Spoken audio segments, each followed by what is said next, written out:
Good morning student.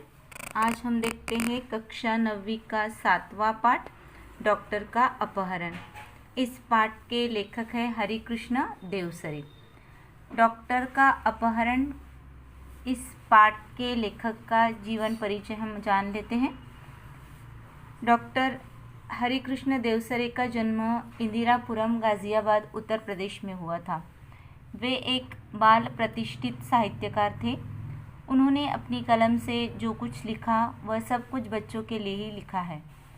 Hindi बाल साहित्य को समृद्ध एवं संपन्न कराने का कार्य उनकी कलम ने किया है। वे बालकों में जिज्ञासा, कल्पना और विज्ञान के प्रति प्रेम तथा आस्था निर्माण करने में सफल रहे हैं। इनके प्रमुख बाल उपन्यास हैं खेल बच्चे का, आओ चंदा के देश चले, मंगल ग्रह में राजू, उड़ती तस्करियाँ, गिरना स्काईलैब का, दूसरे ग्रह के गुप्तचर आदि। प्रस्तुत पाठ जो है डॉक्टर का अपहरण यानी उनको चुराना, किसी भी व्यक्ति को चुराना या जिसको हम किडनैपिंग बोलते हैं वो। तो डॉक्टर का किडनैप हुआ है इस पाठ के ज़रिए, यानी इस पाठ में हरिकृष्ण देवसरे ने एक डॉक्टर का अपहरण हुआ है और क्यों हुआ है इस बारे में बताया है। प्रस्तुत पाठ एक विज्ञान कथा है जो कल्पना पर आधारित है, यानी कल्पना की है कि एक डॉक्टर है और उनका अपहरण हुआ है। तो उन डॉक्टर का अपहरण क्यों हुआ है इसके बारे में इस पाठ में हम देखते हैं। आज का इंसान जो है वो दैत्यकार मशीनों का गुलाम बन गया है। मशीनों की बढ़ती संख्या के कारण प्रदूषण एवं जलवायु का बुरा असर पड़ रहा है, जिसके कारण लोगों को विविध घातक बीमारियों का सामना करना पड़ रहा है या लोगों को विविध घातक ऐसी बीमारियां हो रही है इन मशीनों के कारण। क्योंकि आज का युग ये मशीनी युग है और मशीनी युग के कारण व्यक्ति जो है, आदमी जो है, इन सब पर निर्भर रहता है, मशीनों पर निर्भर रहता है। तो जिस कारण लोगों को विविध घातक बीमारियों का सामना करना पड़ रहा है। अतः कथाकार ने इसकी रोकथाम व इसकी नियंत्रण करने के लिए पाठकों को प्रेरित किया है कि इन बीमारियों को किस तरह से रोका जाए। तो चलिए हम पाठ को पढ़ते हैं। कुछ महीने पहले डॉक्टर भटनागर के अचानक लापता हो जाने का समाचार पड़ा होगा, लेकिन उसके बाद फिर उनके बारे में कुछ भी पता न चला। हुआ यह था कि एक रात को लगभग 2 बजे उनके घर की कॉल बेल बज उठी। आदत के अनुसार डॉक्टर भटनागर उठ गए। उनकी पत्नी जागकर भी बिस्तर पर ही पड़ी रही, क्योंकि वह जानती थी कि ऐसा रोज़ ही होता है। जब भी कोई मरीज़ सीरियस होता है तब अस्पताल का चौकीदार उन्हें उठाने आ जाता है। अगर किसी को उन्हें बुलाकर ले जाना हो तो वह भी आकर उन्हें जगा देते हैं। डॉक्टर भटनागर मरीजों की सेवा करना अपना परम कर्तव्य समझते थे, इसलिए वह इसका बुरा न मानते बल्कि सहर्ष चले जाते।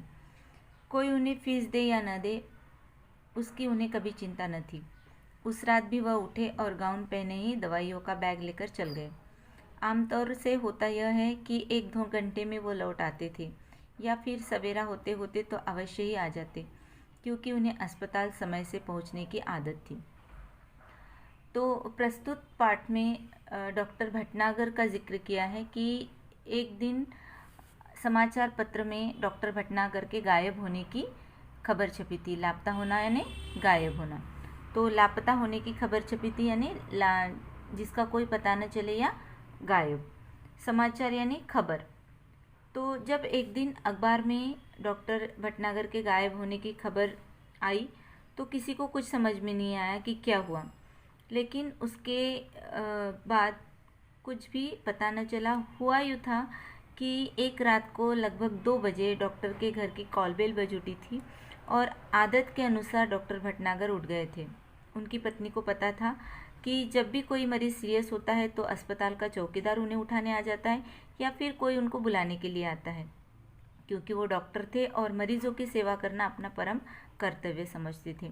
इसलिए वो रात बेरात मरीज़ों की सेवा करने के लिए चले जाते थे। तो उस दिन भी 2 बजे जब उनके दरवाजे की कॉल बेल बजी तो वो उठे और गाउन पहनकर चले गए। पत्नी ने सोचा कि 1-2 घंटे बाद अवश्य लौट आएंगे, लेकिन जब वो रात को भी नहीं लौटे और सवेरा होने के बाद भी नहीं लौटे तो उन्हें बहुत चिंता होने लगी। क्योंकि वो सवेरे तक आ जाते थे, उनका अस्पताल था और वो अस्पताल जाने के लिए सवेरे तक आ जाते थे। लेकिन उस दिन वो सवेरा होने के बाद भी घर नहीं लौटे थे, तो उनकी पत्नी को चिंता होने लगी। किंतु उस दिन जब देर सुबह तक डॉक्टर भटनागर नहीं लौटे, तब उनकी पत्नी चिंतित हुई। पहले सोचा कि शायद मरीज की हालत गंभीर होगी, इसलिए देर लग गई होगी। फिर यह भी सोचा कि हो सकता है आज सीधे अस्पताल चले जाएं। लेकिन जब मरीज उन्हें घर पर पूछने के लिए आने लगे, तब उनकी हैरानी बढ़ गई। उन्होंने मित्रों तथा कुछ अन्य संबंधियों को फ़ोन किया और डॉक्टर साहब के बारे में पूछताछ की, किंतु कोई जानकारी नहीं मिली। कुछ देर के लिए वह यही मान बैठी कि शायद वे किसी दूर के गांव में गए हो और किसी कारण से जल्दी वापस न आ पाए हो। अब उस दिन डॉक्टर साहब घर नहीं पहुँचे, बहुत देर हो गई। तो श्रीमती जी भटनागर ने, उनकी पत्नी ने सोचा कि हो सकता है कि डॉक्टर साहब वहीं से सीधे अपने अस्पताल चले गए होंगे, क्लिनिक चले गए होंगे। लेकिन जब क्लिनिक से लोग आने लगे उनको देखने के लिए कि डॉक्टर साहब क्यों नहीं आए अभी तक, अस्पताल से लोग आने लगे, तो डॉक्टर भटनागर वहाँ पर भी नहीं थे। इस कारण श्रीमती भटनागर को चिंता होने लगी और उन्होंने उनके मित्र, कुछ संबंधी, रिश्तेदार इनको फ़ोन करके सूचित किया कि कहीं डॉक्टर साहब आपके यहाँ तो नहीं आए।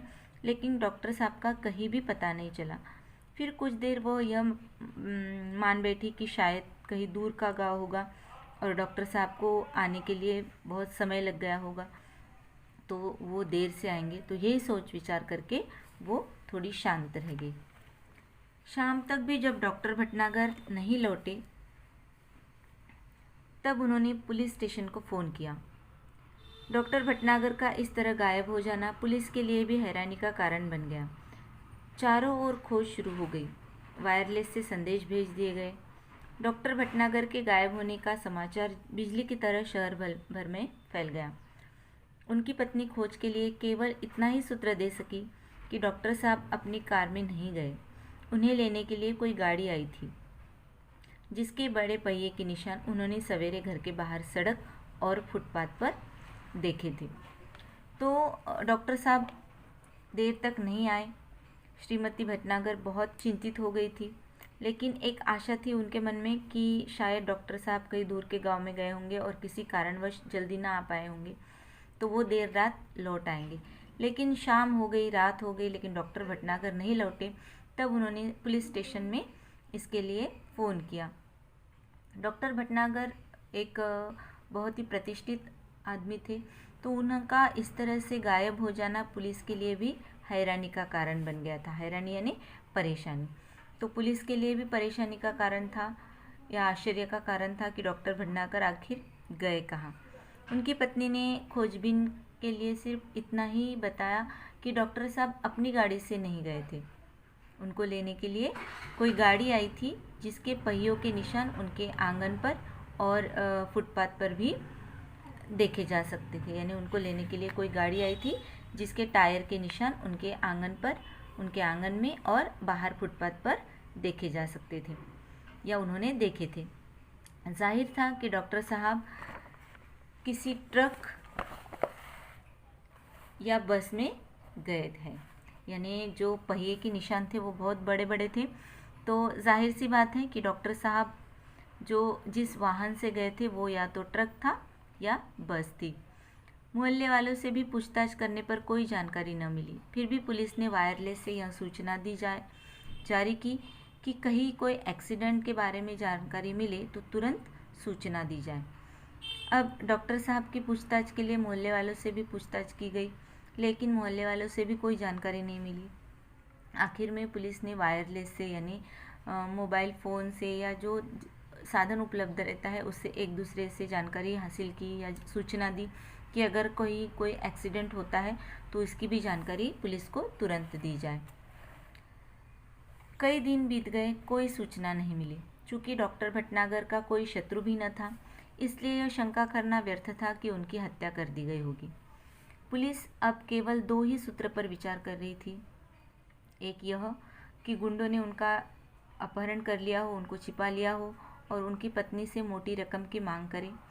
दूसरा यह कि कोई डाकू दल उन्हें किसी डाकू का इलाज कराने के लिए ले गए हो। अब डॉक्टर भटनागर को गए हुए बहुत दिन हो गए थे, पता नहीं चल रहा था कि डॉक्टर भटनागर कहाँ गए हैं, उनका अपहरण हुआ है या वो स्वयं चले गए हैं। डॉक्टर भटनागर एक सभ्य व्यक्ति थे, इसलिए उनका कोई शत्रु नहीं था। तो यह शंका करना व्यर्थ था, यानी यह बात किसी के दिमाग में नहीं आ रही थी कि उनके कोई हत्या करता है या हत्या कर दी होगी किसी ने। तो पुलिस केवल दो ही सूत्रों पर विचार कर रही थी। एक तो किसी ने उनको छिपा लिया हो, उनकी पत्नी से कोई रकम मांगी फिरौती के लिए, या फिर किसी एक डाकू ने उनका अपहरण कर लिया होगा दूसरे डाकू का इलाज करने के लिए। हो सकता है कोई डाकू घायल हो गया हो और उस डाकू का इलाज करने के लिए डॉक्टर साहब को ज़बरदस्ती ले गया हो। दिन पर दिन बीतते गए और डॉक्टर भटनागर के बारे में कोई जानकारी न मिली। उनके इस तरह रहस्यात्मक ढंग से गायब हो जाने से न सिर्फ पुलिस परेशान थी, बल्कि लोग भी भयभीत थे। यही कारण था कि डॉक्टर भटनागर के गायब होने का समाचार केवल एक ही बार छपा गया और बाद में भय का वातावरण न बन जाए, इस डर से उसे दबा दिया गया।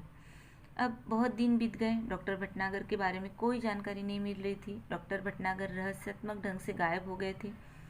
पुलिस भी परेशान थी, लेकिन लोग परेशान ना हो, लोग भयभीत ना हो, इसलिए इस बात को ज़्यादा हवा ना दिया गया और इस वातावरण को, भय के वातावरण को फैलने से बचने के लिए समाचार पत्रों में भी इसके बारे में ज़्यादा नहीं लिखा गया। केवल एक ही बार लिखा गया कि डॉक्टर साहब का अपहरण हुआ है या वो स्वयं चले गए हैं, इसके बारे में कोई जानकारी नहीं मिल रही है।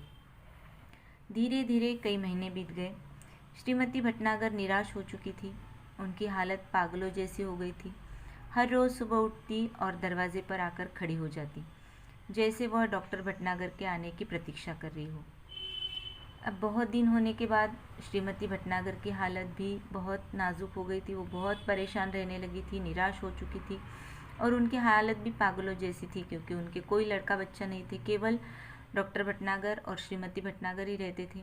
इसलिए उनका समय भी नहीं बीतता था। वो हर सुबह उठती, दरवाजे पर खड़ी होती और यही सोचती कि शायद डॉक्टर भटनागर आ जाए, उनकी राह देखती। प्रतीक्षा करना यानी राह देखना। कई महीने बाद एक दिन श्रीमती भटनागर ने दरवाजे पर फिर से वैसे ही गाड़ी के पहियों के निशान देखे। उन्हें लगा कि शायद डॉक्टर साहब आए, लेकिन कहाँ है। उन्होंने तुरंत पुलिस को सूचना दी। खोज जारी हो गई। पुलिस का एक दल उनके घर पर भी आया। उसने गाड़ी के निशान देखे, लेकिन उन निशानों को देखकर कुछ भी अंदाज़ा लगाना कठिन था। हाँ, एक सीडी अवश्य मिली जो लिफाफे में बंद थी और उस पर श्रीमती भटनागर का नाम लिखा था। उस सीडी को तुरंत सुनने की व्यवस्था की गई। सीडी बजते ही सभी लोग हतप्रभ रह गए। उसमें डॉक्टर भटनागर बोल रहे थे। अब बहुत दिन बीत गए। डॉक्टर भटनागर का कहीं पर भी पता नहीं चला, लेकिन एक दिन अचानक श्रीमती जी भटनागर ने वैसे ही गाड़ी के पहियों के निशान देखे, जैसे पहियों के निशान उस दिन मिले थे जिस दिन डॉक्टर साहब घर से गायब हो गए थे। वो निशान देखते ही उनको लगा कि शायद डॉक्टर साहब आ गए हैं। उन्होंने तुरंत पुलिस को इसके बारे में खबर दी। पुलिस भी आई। पुलिस ने खोजबीन शुरू कर दी, लेकिन पुलिस को कुछ भी नहीं मिला। केवल एक लिफाफा मिला और उस लिफाफे में एक सीडी थी। तो उस सीडी को सुनने की व्यवस्था की गई और जब वो सीडी में से आवाज़ आने लगी तो वो आवाज़ डॉक्टर भटनागर की थी और डॉक्टर भटनागर बोल रहे थे, तुम सब लोग मेरे लिए परेशान होंगे, शायद अब मरा हुआ समझ लिया हो, लेकिन मैं ज़िंदा हूँ और बिल्कुल ठीक हूँ। तुम लोगों से कई करोड़ मील दूर मैं एक अन्य सौरमंडल के ग्रह में हूँ। हम धरती वाले सोचते हैं कि शायद दुनिया में जो कुछ है वो हम ही हैं, लेकिन इस ब्रह्मांड में तो हमारे सूर्य जैसे न जाने कितने सूर्य हैं और सभी के अपने अपने ग्रह हैं। उन ग्रहों पर दुनिया बसी है और हमसे वे लोग कई गुना ज़्यादा उन्नतिशील हैं। मुझे यहाँ आकर अपने परिवार, मित्रों, देश और पृथ्वी से दूर का दुख तो बहुत ज़्यादा है, लेकिन इस बात की खुशी है कि मेरा यह भ्रम जाता रहा कि दुनिया में सिर्फ हम ही हैं। मुझे उम्मीद है कि पृथ्वी के लोग मेरी इस बात से कुछ सबक लेंगे। जब पुलिस ने वो सीडी लगाई और उस सीडी में डॉक्टर भटनागर की आवाज़ आने लगी, तो पुलिस ने और श्रीमती भटनागर ने भी सुना कि डॉक्टर भटनागर कुछ बोल रहे थे। उन्होंने कहा था कि तुम सब लोग मेरे लिए परेशान होंगे, शायद मुझे मरा हुआ समझ लिया होगा, क्योंकि मैं बहुत दिनों के बाद भी नहीं आया हूँ, लेकिन मैं ज़िंदा हूँ और बिल्कुल ठीक हूँ। डॉक्टर भटनागर ने बताया कि मैं तुम लोगों से कई करोड़ मील दूर एक अन्य सौरमंडल के ग्रह में हूँ, यानी जिस तरह से हमारा पृथ्वी ग्रह है उसी तरह से और भी एक ग्रह है और मैं उस ग्रह पर हूँ। शायद दुनिया में जो कुछ भी है हम धरती वाले ही सोचते हैं कि केवल हमारा पृथ्वी ही एकमात्र ग्रह है, लेकिन ऐसा नहीं है। हमारे ब्रह्मांड में भी सूर्य जैसे कितने सारे ग्रह हैं और इन सभी के अपने अपने भी ग्रह हैं। तो मैं ऐसे ही एक ग्रह पर आया हूँ। अपने परिचित मित्रों और देश से दूर होने का दुख तो मुझे भी है, लेकिन मेरा एक भ्रम है कि जो हम केवल पृथ्वी पर कर सकते हैं वो दूसरे ग्रह के लोग नहीं कर सकते। तो मेरा यह भ्रम टूटा है और टूट रहा है, जाता रहा है, क्योंकि मुझे उम्मीद है कि पृथ्वी के लोग भी इस बात को समझ रहे होंगे या सबक लेंगे या समझेंगे कि उनके जैसे ही सौरमंडल में और भी एक दूसरा ग्रह है। हाँ, तो पहले सुनो वह कहानी कि मैं कैसे आया। अमेरिका में हुए मेरे सम्मान और मेरे ज्ञान के बारे में इस ग्रह के लोगों ने गुप्त रीति से सूचनाएं इकट्ठा की थी। ये तभी से मेरा अपहरण करने की योजना बना रहे थे। उस रात को जब मैं कहीं बाहर आया तब एक आदमी ने मुझे बाहर खड़ी सवारी पर चलने का इशारा किया। मैं अपने सहज भाव से आगे बढ़ा, लेकिन उस विचित्र यान को देखकर मैं चौंका। इससे पहले कि मैं कोई विरोध करता या भागने की कोशिश करता, 3 लोगों ने मजबूत बाहों ने मुझे जकड़कर यान के अंदर डाल दिया। यान तेजी से घूमकर सू सू की आवाज़ करता हुआ आसमान में उड़ गया। घबराहट के कारण मैं बेहोश हो गया और जब मुझे होश आया तो वह यान इस ग्रह पर पहुंच चुका था। मुझे एक विशेष किस्म का प्लास्टिक सूट पहना गया ताकि मैं ग्रह के वातावरण के साथ अनुकूल रह सकूं। अब चूंकि मुझे यहाँ आए हुए काफ़ी समय हो गया है, मैं यहाँ से भागने की कोशिश भी नहीं कर सकता। इसलिए मुझे आप सब लोगों के लिए यह संदेश रिकॉर्ड करने की अनुमति दी गई है। डॉक्टर भटनागर ने कहा कि मेरी बात को ध्यान से सुनो, मेरी कहानी को सुनो कि मेरे साथ क्या हुआ है। अमेरिका में जो मेरा सम्मान हुआ है और मेरे ज्ञान के बारे में जो लोगों ने बातें सुनी थी, तो इस ग्रह के लोगों ने गुप्त रीति से यानी चुपचाप तरीके से वो जानकारी सारी इकट्ठा की, हासिल की थी और मेरा अपहरण करने की योजना भी बनाई थी। अब मेरा अपहरण क्यों बनाया या क्यों किया, यही लोग जानते होंगे। तो लेखक बताते हैं डॉक्टर भटनागर कि उस रात को जब मैं बाहर आया, जब एक आदमी मुझे बुलाने के लिए आया और मैं बाहर आया, तो उसने मुझे उसके साथ चलने का इशारा किया। मैं सहज भाव से आगे बढ़ा क्योंकि मुझे पता नहीं था कि ये लोग कौन थे। लेकिन जब मैंने इनका विचित्र यान देखा, आमतौर पर हमारी गाड़ी जो होती है 4 व्हीलर होती है या 2 व्हीलर होती है, तो ऐसी इनके पास गाड़ी नहीं थी, इनके पास एक विचित्र तरह का यान था। तो यह देखकर मैं चौंक गया और मैंने विरोध किया, इनके साथ जाने के लिए विरोध किया। तो इन लोगों ने मुझे ज़बरदस्ती से पकड़ा और उस यान के अंदर में डाल दिया और थोड़ी देर बाद वो यान आसमान से उड़ गया। घबराहट के कारण मैं बेहोश हो गया, लेकिन जब मुझे होश आया तो मैंने अपने आप को एक नए ग्रह पर पाया और यहाँ के लोगों ने मुझे एक विशेष किस्म का प्लास्टिक सूट दिया ताकि मैं यहाँ के वातावरण के साथ अनुकूल रह सकूँ, क्योंकि यहाँ के वातावरण का जो यानी यहाँ का जो इस ग्रह का टेम्परेचर है वो थोड़ा अलग है, तो वो मुझे सूट नहीं होगा। इसलिए यहाँ के लोगों ने मुझे एक प्लास्टिक सूट दिया ताकि मैं यहाँ के ग्रह के वातावरण के अनुकूल रह सकूँ। चूँकि अब मुझे यहाँ पर आए हुए काफ़ी समय हो गया है, मैं यहाँ से भागने की कोशिश भी नहीं कर सकता, क्योंकि मैं कहाँ से आया हूँ और किस रास्ते से आया हूँ इसका मुझे पता नहीं। यहाँ से भागने के लिए मेरे पास कोई साधन नहीं है, इसलिए मुझे इन लोगों ने केवल एक संदेश रिकॉर्ड करने की अनुमति दी है। अनुमति यानी आज्ञा दी है। इस ग्रह का नाम बड़ा विचित्र सा है। यहाँ के लोग विज्ञान में बहुत आगे बढ़ गए हैं। इनके पास ऐसे यान है कि ये एक सौरमंडल से दूसरे में आसानी से आते जाते हैं। यहाँ के लोग भी रहने के लिए घर बना रहे हैं। यहाँ कारखाने हैं, बाज़ार है, बस्तियाँ हैं, मोटारें हैं, सभी कुछ है, लेकिन हमसे बिल्कुल भिन्न। इनके अपने वैज्ञानिक सिद्धांत हैं। इन्हें कई सौरमंडलों और उनके ग्रहों के बारे में जानकारी है। हमारा सौरमंडल इनके सबसे निकट है, इसलिए इन्होंने आसानी से मेरा अपहरण किया है। डॉक्टर भटनागर अपनी सीडी में बताते हैं कि इस ग्रह का नाम बड़ा विचित्र सा है। मुझे पता नहीं कि इस ग्रह का नाम क्या है।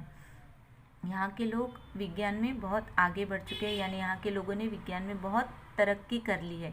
यहाँ के लोग एक सौरमंडल से दूसरे सौरमंडल में आसानी से आते जाते हैं। यहाँ ऐसी तकनीक विकसित की गई है कि ये लोग आसानी से एक ग्रह से दूसरे ग्रह आते हैं। यहाँ पर भी इस ग्रह पर कारखाने हैं, बाजार है, यानी हमारे पृथ्वी ग्रह पर जिस तरह से लोग रहते हैं, जिस तरह से सुख सुविधाएं हैं, ठीक उसी तरह की सुख सुविधाएं यहाँ पर भी है। लेकिन यहाँ के ग्रह के बारे में जो जानकारी मिली है वो ये है कि यहाँ के सिद्धांत जो है, वैज्ञानिक सिद्धांत जो है, वो हमारे यहाँ से बिल्कुल भिन्न है। और हमारा सौरमंडल इनके निकट है, यानी पृथ्वी ग्रह जो है वो इस ग्रह के निकट है। इस कारण इन लोगों ने मेरा अपहरण कर लिया है। मेरे अपहरण का कारण जानने से पहले यह जान ले कि ये लोग चिकित्सा शास्त्र में बहुत पिछड़े हुए हैं। यानी इस ग्रह के लोग जो है वो एक सौरमंडल से दूसरे सौरमंडल में आसानी से आते जाते हैं, आ जा सकते हैं। इनके पास ऐसे प्रगत यान है, लेकिन ये चिकित्सा शास्त्र यानी दवाखाना जिसको हम बोलते हैं, या जो दवाइयाँ होती है, या फिज़िकल एजुकेशन जिसको हम बोलते हैं, या जैसे कुछ हाथ पैर को कुछ लगा तो हम उस पर दवाइयाँ लगा सकते हैं या कुछ लगा सकते हैं, तो ऐसे चिकित्सा शास्त्र में बहुत पिछड़े हुए हैं। यह ऐसा ग्रह है जहाँ विज्ञान अपनी चरम सीमा पर पहुँच चुका है। यानी यहाँ पर विज्ञान तो है, लेकिन चिकित्सा शास्त्र नहीं है, औषधियाँ नहीं है, आयुर्वेद नहीं है, ऐसा कुछ भी नहीं है। यहाँ के आदमी अब आदमी नहीं मशीन हो गए हैं। विज्ञान के कारण यहाँ के आदमी नहीं रह गए, वो मशीन हो गए हैं। यहाँ का सारा काम मशीनों से ही होता है, और इसका नतीजा यह हुआ कि धीरे धीरे आदमी का महत्व कम हो गया। अब इस पूरे ग्रह में मशीनें ज़्यादा और आदमी कम हैं। जो लोग हैं वो मशीनों के गुलाम हैं। दूसरी ओर यहाँ के लोगों को एक विचित्र तरह का सड़न रोग होने लगा है। शरीर का कोई अंग अचानक सड़ना शुरू हो जाता है, फिर वह आदमी मर जाता है। इस रोग का इलाज इन्हें अब तक मालूम नहीं हो सका है, लेकिन इस रोग का कारण वे मशीनें ही हैं जो इन्हें नकारा बनाए हुए हैं। डॉक्टर भटनागर अपनी सीडी में बता रहे थे कि ये जो ग्रह है, यहाँ विज्ञान बहुत आगे बढ़ चुका है। चरम सीमा यानी बहुत आगे बढ़ना, जिसकी कोई सीमा नहीं है। लेकिन चिकित्सा शास्त्र में ये लोग बहुत पिछड़ गए हैं। यहाँ के लोग केवल मशीनों पर निर्भर रहते हैं, मशीनों से ही सारा काम करते हैं, इसलिए यहाँ आदमी का महत्व कम हो गया है। यानी आदमी बहुत कम काम करता है। आदमी केवल मशीनों पर ही निर्भर रहता है या मशीनों के द्वारा ही पूरा काम करता है। तो इस कारण यहाँ के लोगों को एक विचित्र तरह का रोग होने लगा है। वो रोग इस तरह है कि शरीर का कोई भी अंग अचानक सड़ना शुरू हो जाता है, जैसे हाथ पैर, आँख, कान, कोई भी एक अंग सड़ना शुरू हो जाता है और फिर वो आदमी मर जाता है। तो इस रोग का इलाज इनके पास नहीं है। अब तक इनको इस रोग का इलाज नहीं मिला है। डॉक्टर भटनागर बताते हैं कि मुझे लगता है कि इसका कारण, इस रोग का कारण ये मशीनें ही हैं जिन्हें ये लोग बहुत यूज़ करते हैं या चलाते हैं। यहाँ के वैज्ञानिकों ने मेरे बारे में सुना। उन्होंने सोचा कि क्यों ना मुझे यहाँ बुलाया जाए। तब कोई ऐसी तरकीब सोची जाए कि सड़ा हुआ अंग काटकर उसके स्थान पर दूसरा अंग लगा दिया जाए। बस इसी कारण मेरा अपहरण हुआ है। आज मैं यहाँ बैठकर सोच रहा हूँ कि हमारी पृथ्वी पर भी विज्ञान तेज़ी से उन्नति कर रहा है। उद्योगों के विकास में मशीनों की संख्या बढ़ रही है। मशीनों और कारखानों से वातावरण दूषित हो रहा है। तो डॉक्टर भटनागर बताते हैं कि इन ग्रह के लोगों ने मेरा अपहरण इसलिए किया है कि इनका जो अंग सड़ जाता है उसको काटकर उसके स्थान पर मैं दूसरा अंग इनको लगा दूँ। मैं जैसे उदाहरण के तौर पर अगर इनका पैर सड़ गया है तो वो पैर काटकर उन जगह पर मैं दूसरा पैर लगा दूँगा। तो इस तरह से ये ठीक हो जाएंगे और इसी कारण इन्होंने मेरा अपहरण किया है। डॉक्टर भटनागर बताते हैं कि हमारी पृथ्वी पर भी ऐसा ही विज्ञान उन्नति कर रहा है, तेज़ी से आगे बढ़ रहा है। उद्योग और विकासों से मशीनों की संख्या बढ़ रही है। मशीनों और कारखानों से जो वातावरण है वो दूषित हो रहा है। वह सब अगर जारी रहा और ज़्यादा मात्रा में हुआ तो पृथ्वी पर भी ऐसे ही दिन आने में देर नहीं लगेगी। डॉक्टर भटनागर बताते हैं कि हमारे पृथ्वी पर भी साइंस दिन ब दिन बहुत तरक्की कर रहा है और विज्ञान बहुत आगे बढ़ रहा है। अगर ऐसा ही हुआ तो हमारे पृथ्वी पर भी ऐसा ही सडन रोग निर्माण हो जाएगा या लोगों में लग जाएगा। आज भी पृथ्वी पर कैंसर, दिल की बीमारियां, तनाव के कारण होने वाली बीमारियां, ब्लड शुगर आदि उस भविष्य का संकेत है। इस ग्रह के लोग इन सभी मुसीबतों से गुजर चुके हैं, लेकिन इन पर ध्यान नहीं दिए। अब स्थिति यह है कि अगर तुरंत कोई उपाय न किया गया तो शायद यहाँ से इंसानों का नामो निशान मिट जाएगा। बस यहाँ होगी ऊंची इमारतें, बड़े बड़े कारखाने, चिमनियाँ और दैत्याकार मशीनें। दैत्याकार यानी विशालकाय, जो बहुत बड़ी होगी। चिमनियाँ यानी बड़े बड़े कारखानों के जो ऊंचे ऊंचे पिलर होते हैं जिससे धुआं निकलता है वो। डॉक्टर भटनागर बताते हैं कि हमारे पृथ्वी पर भी इस रोग की शुरुआत हो गई है। अब कैसे हो गई है कि पृथ्वी के लोगों पर भी लोगों को कैंसर होता है, दिल की बीमारियां यानी हार्ट अटैक होता है, तनाव के कारण डिप्रेशन में जाते हैं, ब्लड शुगर हाई हो जाता है। तो ये भविष्य में आने वाली बीमारियों के संकेत ही है जो इन ग्रह के लोगों ने, इस ग्रह के लोगों ने ये सारी बीमारियां को झेला है। तो इस ग्रह के लोग इन सभी मुसीबतों से गुजर चुके हैं, लेकिन इन्होंने उस ओर ध्यान नहीं दिया है। तो अगर हम भी तुरंत ऐसी बीमारियों पर ध्यान नहीं देंगे, ब्लड कैंसर है, दिल की बीमारी है या ब्लड शुगर है, तो ऐसी बीमारियों पर अगर हम ध्यान नहीं देंगे तो हमारा भी वही हाल हो जाएगा।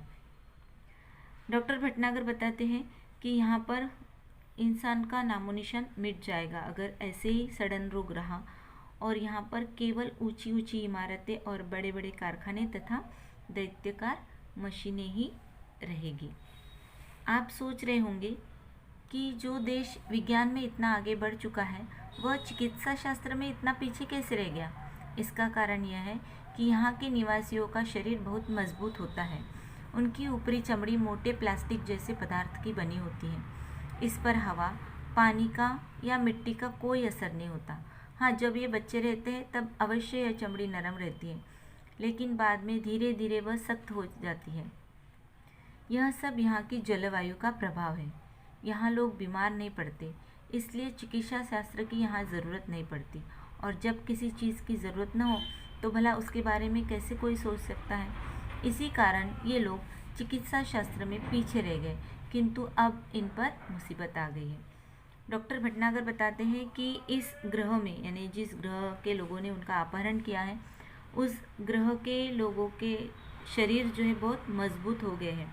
उनके शरीर की जो चमड़ी है वो मोटी और बहुत ठोस बन गई है, जिसके कारण उनको हवा, पानी या मिट्टी का कोई असर नहीं होता है। हमारी जो चमड़ी रहती है, हमारी जो स्किन रहती है वो बहुत नाजुक रहती है, तो हमारी स्किन पर ठंडी, पानी या गर्मी का असर होता है। वो जल्दी से यानी पता चल जाता है हमको कि क्या हो रहा है। लेकिन यहाँ के लोगों पर ऐसा कुछ नहीं होता है।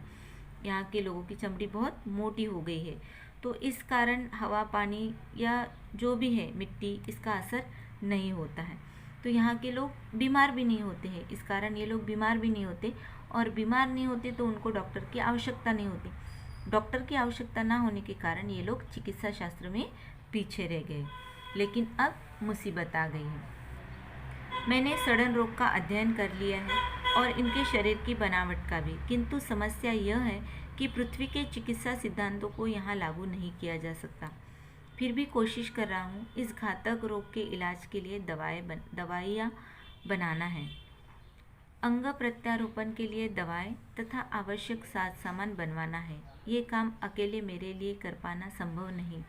मेरा छुटकारा भी यहाँ से तभी संभव है जब मैं इन्हें इस मुसीबत से बचने का रास्ता बता सकूं।